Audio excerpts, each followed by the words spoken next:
Welcome to coding for dev. तो आज की वीडियो में आपको बताऊंगा थीम प्रोवाइडर और डायनामिक स्टाइलिंग पैटर्न्स के बारे में। ओके, तो इसको मैं आपको डिटेल में एक्सप्लेन करूंगा। तो सबसे पहले जानते हैं what is theme in React.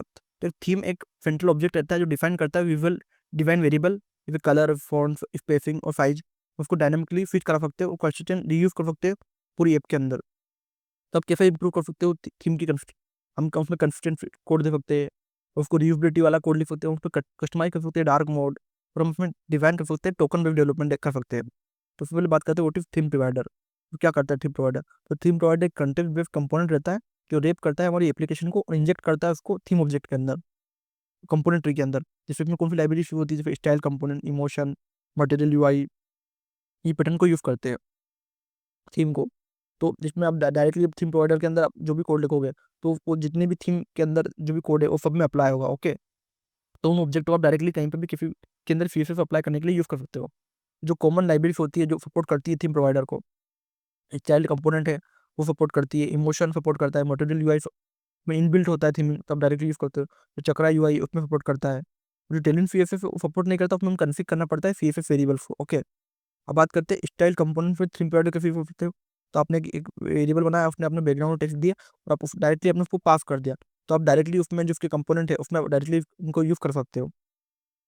Okay, जैसे हमारे पास एप है तो उसमें हम डार्क मोड और हमने लाइट मोड सेट कर रखा है, तो हमको ट्रू और फॉल्स करके बाइनरी करके यूवी स्टेट में सेव करेंगे। और जब थीम प्रोवाइडर में हमको यूज करना होगा तो हम डायरेक्टली उनको यूज कर सकते हैं। ओके, और वो वही हम पेरेंट कंपोनेंट में भी अगर हमने शो करा है डाटा तो हम उसको चाइल्ड कंपोनेंट में भी यूज कर सकते हैं।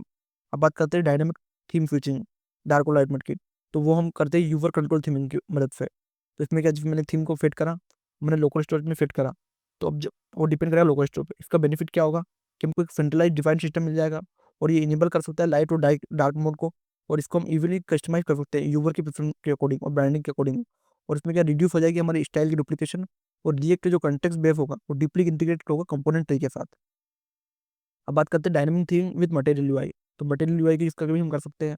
इसमें हमको कुछ अलग अलग पैलेट्स और अलग अलग कलर का थीम करने का मौका मिलता है। तो हमने थीम बनाया, फिर हम क्रिएट थीम नाम से थीम बना सकते हैं। और थीम में हमको जो जो भी चाहिए उसको हम ऑब्जेक्ट के फॉर्म में डिफाइन कर सकते हैं, और हम उसको डायरेक्टली थीम प्रोवाइडर को पास कर सकते हैं। और हम उसको उसके जो अंदर जो कंपोनेंट्स है उसमें हम डायरेक्टली इसका यूज कर सकते हैं। तो ये क्या करता है, हमारे थीम फिटिंग को बहुत ज़्यादा सीमलेस बनाता है M U I. Okay, material UI. अब बात करते हैं Tailwind CSS in theming alternative approach. Tailwind CSS क्या थीम प्रोवाइडर सपोर्ट नहीं करता, तो इसमें हम थीमिंग कैसे करते हैं। तो इसमें होता है कस्टम कन्फिग होता है। इसमें जो टेलविन कन्फिग फाइल है उसमें हम सीएसएस वेरिएबल्स बना सकते हैं। और उस वेरिएबल में क्या डार्क मोड टॉगलिंग हम कर सकते हैं क्लास बेस्ड। जैसे मैंने एक मॉड्यूल एक्सपोर्ट में मैंने ऑब्जेक्ट बना लिया डार्क मोड, तो मैंने उसको थीम दे दिया, उसको एक्सटेंड कर दिया। ओके, तो मैंने कलर डिफाइन कर लिया ब्रांड, तो हमने इसको एक क्लास बना लिया अलग। ओके, और इसको डायरेक्टली मैं यूज कर सकता हूँ जो टेलविन सीएसएस की क्लासेस में। ओके, तो इसमें जो थर्ड पार्टी टूल्स होते हैं जो एडवांस थीमिंग के लिए हमको यूज़ करते हैं, जैसे रिएक्ट स्विच थीम जो टेलविन की थीम टूलिंग के लिए काम आता है। एक होता है यूज थीम हुक, जिसको हम स्टाइल कंपोनेंट के लिए चक्रा यूआई के लिए यूज़ करते हैं। इसमें कुछ डिवाइन टोकन भी होते हैं जो पर्टिकुलर स्टाइल डायरेक्टिव से यूज़ करते हैं। उसकी जो बेस्ट प्रैक्टिस क्या है कि हमको जो अगर थीम मिनिमल रखनी है, अलग स्पेस में रखती है, तो हम टोकनाइजेशन का यूज़ करते हैं। हमको थीम को स्टोर करना है तो हम लोकल स्टोरेज और कुकीज़ का यूज़ करते हैं। और हमको डीपली कपलिंग लॉजिक चाहिए तो हम थीम कंट्रोल स्टाइल का यूज़ करते हैं। हम बात करते हैं समरी के बारे में। जो सेंट्रल स्टाइल कंट्रोल होता है वो थीम प्रोवाइड पैटर्न में होता है। जो डायनामिक थीम होती है वो भी होती है हमारी थीम प्रोवाइड पैटर्न में। और जो डार्क और लाइट मोड होता है वो हम उसको इजीली अचीव कर सकते हैं। और जो रिएक्ट का जो कंटेक्स्ट बेस्ड डाटा है वो भी हम इजीली ले सकते हैं।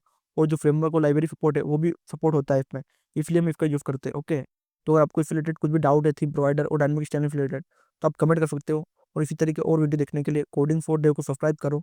Thank you for watching.